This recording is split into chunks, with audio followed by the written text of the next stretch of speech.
Hi everyone, welcome to another video. So today we are gonna start a project about New Year, and we are gonna use this small book that I had for a while, that I was already doing some project 2 years ago, 1 year ago. So everything is in my channel anyway if you want to see it. So I have already the idea, I have already the tools that I'm gonna show you in a bit. Now it's about to understand if it's gonna come out as I'm thinking. First of all, I'm gonna start the page just putting some gesso on it, and then we are gonna color it. I'm gonna put the top view so you can see the whole process. So gesso the page is gonna be useful to prime the page, but in this case, I mean, it's a thick page, so it doesn't change much. But the most useful is that since this is an old book, I need to cover what is there, especially the picture that is on the right side. So that's the main reason why I'm gonna do gesso first. Then when everything is dry, and I was using my hair dryer to dry the page, we are gonna use some color, some acrylic paint, but I'm gonna use the color with this tool that this is ink blend usually, but I'm gonna use with acrylic, and it's gonna be fine as well. So I'm gonna put some color on my palette. I'm starting with some yellow, light yellow and a bit darker yellow orangey look. It's a dark yellow, but basically it's almost orange. And then I'm gonna just using the tool, the ink blender, to have the circle basically.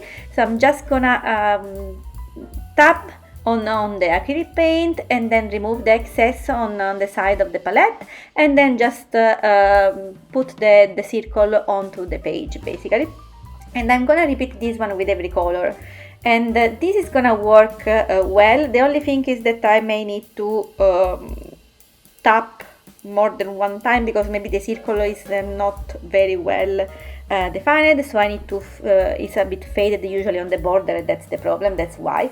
And so that's what I was doing. So I'm taking a little bit less color now, because I noticed that it works a bit better with the definition of the circle. So I'm just taking some color and then tap on the side of the palette, and then adding the circle on the page. And I'm gonna do this one to cover all the page. So I'm gonna start with the light yellow, the orange, and now I'm gonna move with the light pink. And I'm not gonna use a different ink blending tool, but I'm gonna use the same. I'm just gonna remove all the color as much as possible on a piece of paper basically, and then moving to the other color. I'm not, it's not a problem if I still have a little bit of yellow on the pink as well, but it really worked well, and everything was pretty smooth with the right color. So I was doing the light pink and then a bit more darker pink. So we have the 4 color basically on the page as main base of this background. This is gonna be basically the background, and when everything is dry, I'm gonna move with a different color.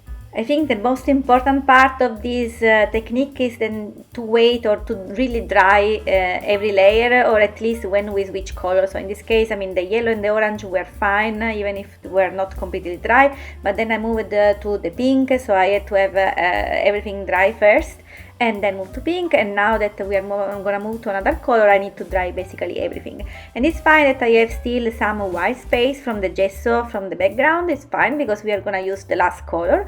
This is the last color that I'm gonna use. I thought that we needed a bit more sparkling things there, so I'm gonna use some copper acrylic paint that I never used but was in the set that I bought from Amazon. Nice set really. And I'm gonna adding also golden color from the same set, so basically adding some kind of metallic sheer on this page. I think it's perfect for this page. The main idea is really to have some kind of lights faded, not focused well, really on the background of the scene. And that's basically what we are building here, and I'm trying to covering all the white space that I can still see on the page.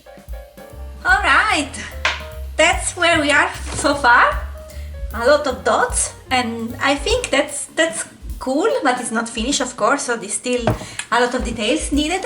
And the cool thing was that after using acrylics, so like the orange, the pink and the yellow, I decided to go and do the extra mile to add a little bit more of sparkling. And so I was adding the copper color and the gold color. Lovely, lovely. Now it's so shiny, colorful and shiny. Wow, I like it so much. Now we need to set everything so it needs to dry, and then after that we are gonna start doing some details and put the quote and adding the collage picture that I already cut it out one. Just got this one from one magazine commercial, and then I have this other page, so we are gonna cut this one too, so I'm just adding here and there. Let's see how it is. Oh, by the way, in the meantime, before this one is completely dry, let's put in the water. So we'll discover later if it's still usable or we just need to throw it away.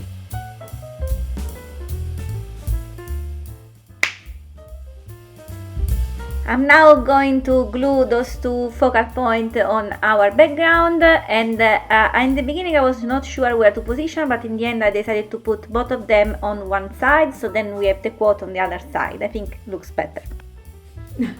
And by the way, I don't know if it's only me, but every time that I use the glue, I really need to wash my hand.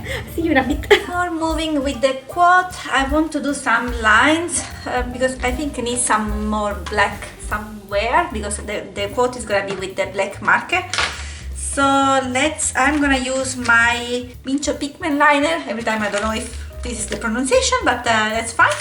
Let's put like 04 or something like that. I usually have the tool that do the circle, but I think someone like my son, took it. So let's go with something more normal, like scotch, a tape, just the circle of the tape, or any circle that you have. But yeah, this is gonna help. Let's do it some lines. Yeah, that's already better. As always, I need really some black line on the page, so that's why I'm gonna use this circle. So I just highlight some of the circle color that were in the page, and then adding some straight line. I should have a ruler, but I didn't find it. I think Giulio took it as well. And then I'm just adding little lines just to create a kind of shadow or interest a bit more on the page. And at this point I think I'm fine with how the page looks like, so I can move on to the quote. And the quote is wishing to you to have a wonderful 2023, basically, and that's the main reason of this project, basically. So to wish you all the best, the perfect 2023, much better than the one that we had so far, and also happy holidays. Alright, that's it. That's the page. Hope you like it. I did some change. The Mincho pen didn't work very well on top of the acrylic, so I was just using a regular pilot pen that worked much better to do some lines here. And then for the quote, I was starting using Kelly Creatives pen, but again it was too faded, and I had to go back with another pen, a more darker one. And this is the Paper Studio. It's very good pen, it's very dark. The only thing that if you don't gesso the page or everything, it's gonna bleed to the other page. So in this case, it's perfect. And here is the tool. After the cleaning with water, it's like new. Perfect. Just remember to do it very quickly right after using the acrylic paint, otherwise it's gonna stay there forever. Alright, that's it. That's the page. Hope you like it. I wish you happy 2023. Bye!